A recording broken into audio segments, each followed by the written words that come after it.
But then there are promises so powerful, so eternal, that they settle into your bones. They don't just speak to your ears, they echo through your soul. That's what it's like when Allah makes a promise. It is not a guess. It is not a wish. It is a certainty that walks with you even when everything around you falls apart. You see, when Allah speaks a promise, He doesn't need a timeline to prove Himself. He doesn't need a calendar. He needs only truth. And that truth always arrives, sometimes in silence, sometimes through struggle, sometimes through storms, but it always arrives. And when you look at the pain and the conflict surrounding Israel and Palestine, when you witness the cries of children, the shattered homes, the generations of loss and longing, your heart may ask, where's the promise? But I want to tell you today, it's there. It's breathing underneath the rubble. It's whispered in the night. It's moving behind the scenes of every injustice.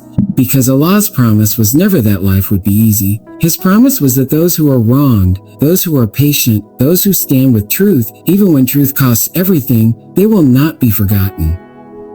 Not in this life, and definitely not in the next. That's not just comfort, that's divine law. And maybe your heart is tired. Maybe you've watched too much pain to believe anymore. But let me remind you, Allah's promise doesn't depend on the world's approval. It doesn't rise or fall based on news headlines or political treaties.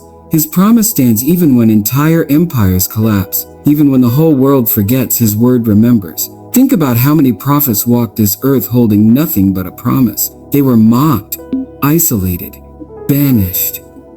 And yet they walked forward, not because they saw the path, but because they believed the one who made it. Palestine has become a mirror of that prophetic legacy. A place where the test is not only political, it's deeply spiritual. Can you still believe in the promise when the world tries to bury it? That's what shakes the heart, not the violence, not the fear, but the overwhelming soul-deep realization that Allah has spoken. And what He speaks does not return void. You don't have to see it happen to know it's true. You just have to hold on to it. Do it. Hold on to it. And sometimes that means standing still when the world tells you to run. Sometimes it means holding your ground when everyone calls you foolish. And sometimes it means letting your tears fall, while still trusting that your story is not over. The promise of Allah is not just for the strong. It is for the steadfast, for the weeping mother who whispers His name through her grief, for the young boy who bows his head in prayer under a sky of drones, for the people who plant seeds of hope in a land the world has tried to forget. They are the living proof that the promise is alive. So if your heart has been numb, if your faith has wavered, I want you to return to this truth. Allah does not promise ease, but He always promises justice. And justice with Him is not delayed, it is divine. It doesn't come in noise, it often comes in whispers. But when it arrives, it will shake the earth and shake your heart awake. Faith is beautiful when the sun is shining. It's easy to believe when prayers are answered quickly, when doors open, when life flows like a peaceful river. But true faith, the kind that changes lives, the kind that touches heaven, is not born in comfort. It is forged in fire, and there is no place where this truth is more alive, more raw, more soul-shaking than in the story of Palestine. To have faith in the middle of destruction, that's not ordinary. That's divine. When the world labels your existence a threat, when bombs fall around you, when the world watches in silence and still you say Allah is with me, that is a faith that defies logic. It's not built on what the eyes see. It's built on what the heart knows. And let's be real, there are moments when holding on to faith feels like holding on to smoke. It slips through your fingers, you wonder if it's worth it, you cry, and your cries echo unanswered. But something in your soul says, don't let go. Something ancient, something eternal, something that whispers this fire is not here to destroy you, it's here to prove you. That's what Palestine teaches the world every day. It shows us what faith under fire looks like. A mother praying over her child's body. A father rebuilding a home for the 5th time. A child learning to read by candlelight even as the walls crack from the blast. These are not just stories of tragedy. They are stories of unstoppable faith. And the beautiful, painful irony is this. The more they are crushed, the more their belief rises. Because when the world takes everything from you and you still turn your face toward the sky and say, Ya Allah, that's not weakness, that's power. That's knowing that what's inside you is greater than what's against you. This is the kind of faith that the prophets had. This is the kind of faith that history remembers. This is the kind of faith that cannot be faked. You don't get it from books. You get it from living, from surviving, from surviving. From kneeling in the ashes and still saying, "You are my Lord and I trust you." And maybe right now your heart is heavy too. Maybe you're watching the news, feeling helpless, wondering what good your tears can do. But let me remind you, faith is never helpless. It is never helpless. It is never small. When you raise your hands in prayer for someone you've never met, when you speak out with courage even if your voice shakes, when you choose truth in a world that rewards silence, that's faith in action. That's how you share the fire without being burned. You see, fire doesn't just destroy, it also refines. And Allah in His infinite wisdom never allows a fire to touch you unless it's going to shape you, purify you, elevate you.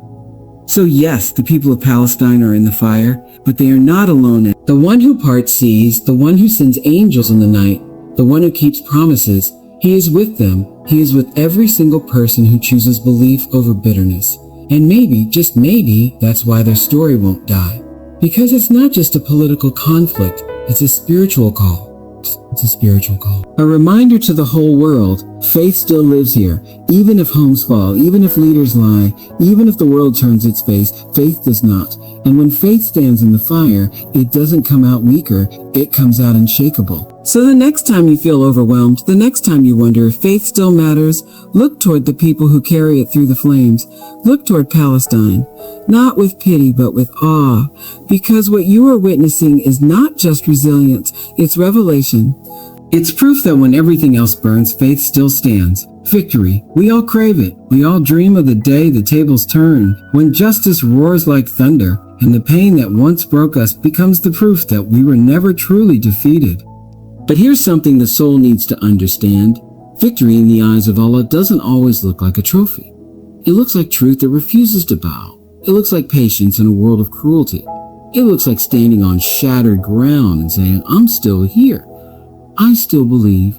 I'll still believe." When you look at the conflict surrounding Israel and Palestine, your heart aches for resolution. You want the underdog to win. You want the oppressor to fall. But what if I told you the victory may already be happening? What if I told you that the pain, the waiting, the heartbreak, it's all part of a divine design that's been used again and again throughout prophetic history? Every prophet faced the same story, every single one. But their enemies never understood one thing. You can't defeat someone whose strength is written in the heavens. That's the pattern. Before every breakthrough, there is betrayal. Before every miracle, there is a moment when it seems like all is lost. Moses stood between a sea and an army. He didn't beg Pharaoh for peace. He raised his hand in faith, and Allah split the sea.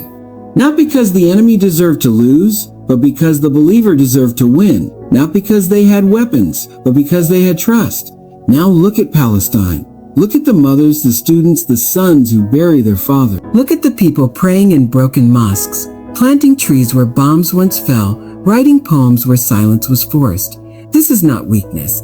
This is the same prophetic pattern repeating, where the people who are crushed become the people who rise, where those who are tried become those who testify. And here's what the enemy always forgets. Victory doesn't come from power. It comes from purpose.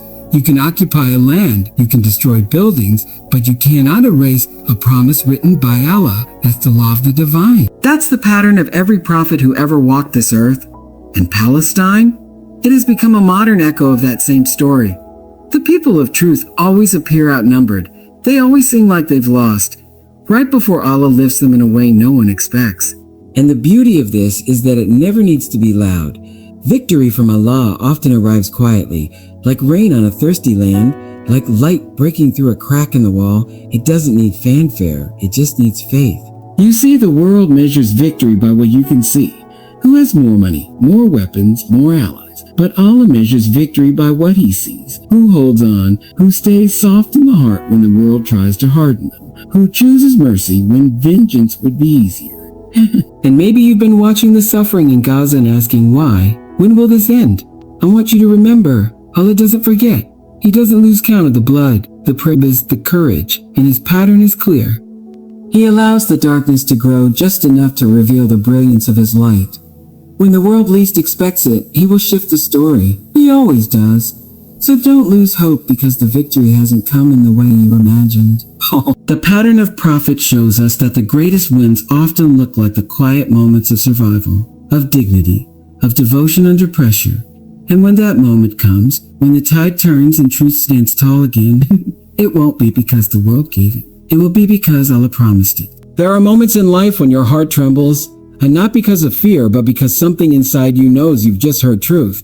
A truth so real, so divine, so alive, that it doesn't just whisper to your soul, it shakes it. That's what happens when Allah speaks.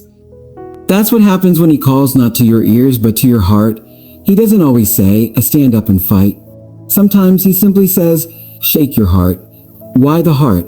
Because it's the seat of everything, the place where hope lives, where faith blooms, where despair tries to sneak in. And when Allah wants to awaken you, when He wants to make you see beyond the news, beyond the noise, beyond the grief, He doesn't start with your mind. He goes straight to your heart. He shakes it, not to break it, but to awaken it. But to awaken it. And right now, in this world full of injustice, confusion, and deep emotional numbness, that's what He's doing. Through every story coming out of Palestine, every tear-filled image, every voice crying for freedom, He is shaking hearts. He is waking people up.